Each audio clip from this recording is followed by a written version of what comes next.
Hush up, unraveling the phrase. Hello, language enthusiasts. Today, we're diving deep into a common English phrase that you might have come across.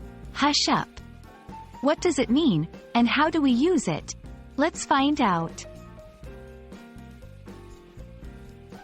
The term, hush, has been used for centuries and can be traced back to Middle English.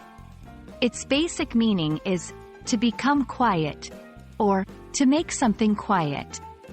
Over time, hush up emerged as an informal way of asking someone to stop talking or to keep something a secret. One of the primary uses of hush up is to request silence. Imagine a classroom where students are chatting loudly. The teacher might say, "Hush up, everyone. We need to start the lesson."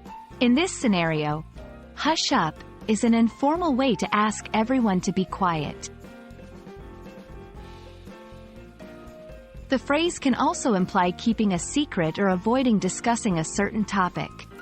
For instance, if two people know a surprise that they don't want a third person to know, one might say to the other, "Hush up about the party.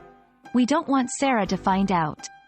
Here, hush up is used as a way to maintain secrecy. Remember, understanding the meaning of hush up largely depends on the context in which it's used. While it generally implies silence or secrecy, always pay attention to the situation to grasp its exact meaning. And there we have it. Now you know what hush up means and how to use it in different situations. We hope this video added a fun phrase to your English vocabulary. Remember, language is a fascinating journey, and every phrase has its own story. Keep exploring, and see you next time.